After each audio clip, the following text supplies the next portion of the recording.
Bonjour, Pierre-Alexandre Isser, jardinier paysagiste à Paris, plutôt spécialisé dans les jardins de ville et les terrasses. Nous allons parler aujourd'hui de quelques gestes d'entretien du jardin au printemps. Quand taille-t-on ces arbustes? On distingue les arbustes à floraison printanière, les arbustes à floraison estivale. Un arbuste à floraison printanière est un arbuste qui fleurit de janvier à juin. Et les arbustes à floraison estivale sont ceux qui fleurissent de juillet à décembre. Ici, vous avez un seringa. Les fleurs du seringa qui vont fleurir cette année au mois de juin sont déjà formées. Donc elles existent déjà dans l'arbre, dans les bourgeons. Ça veut dire que si je coupe au mois d'avril cette branche ici, j'enlève toutes les fleurs parce que mes fleurs existent déjà. Donc cet arbuste, nous le taillerons qu'au mois de juillet. Par contre, l'abélia qui est ici est un arbuste qui va fleurir de juillet à octobre. Ces fleurs n'existent pas, c'est-à-dire qu'il va former ses fleurs entre janvier et juin. Les bourgeons à fleurs vont apparaître sur les nouvelles branches qui vont pousser. Ça veut dire que je coupe ma branche ici. Au départ du bourgeon va se former une nouvelle branche sur laquelle va se former les bourgeons à fleurs. Les bourgeons à fleurs n'existent pas ici. Donc je peux tailler cet arbuste au printemps. Quelle est la meilleure période pour le faire? C'est plutôt le mois de mars, après les grands froids. C'est-à-dire qu'une fois que les grands froids ont terminé, à la montée de sève de l'arbuste, je taillerai tous mes arbustes à floraison estivale. Ce n'est pas la peine de les tailler pendant l'hiver, ce n'est pas la peine de les tailler au mois de novembre, à l'entrée de l'hiver.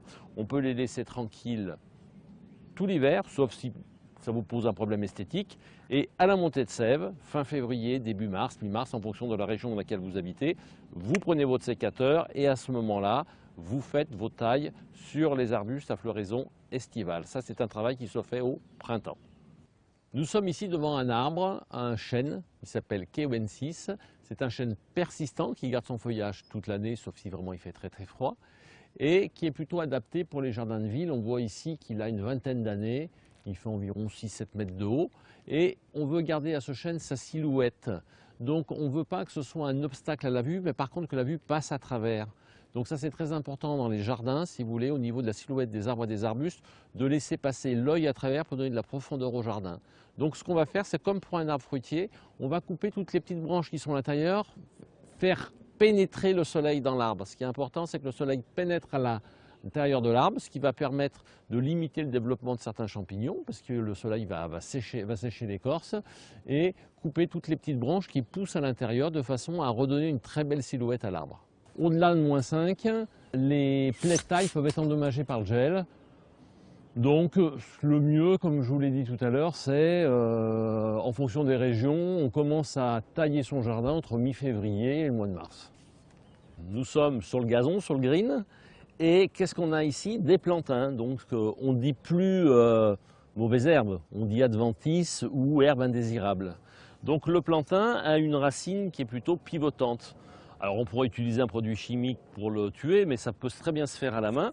Alors si j'utilise mon couteau désherbeur comme ceci, voilà, je vais couper la racine du plantain et il pourrait peut-être repousser. Donc je vous conseille plutôt de prendre une petite griffe à 3 dents comme ça, d'aérer le sol pour retirer en fait la racine entière de la plante. Et là on est certain qu'il ne repoussera pas. Voilà, vous avez eu quelques conseils pour l'entretien de votre jardin au printemps. Je vous propose de nous retrouver sur de prochaines vidéos.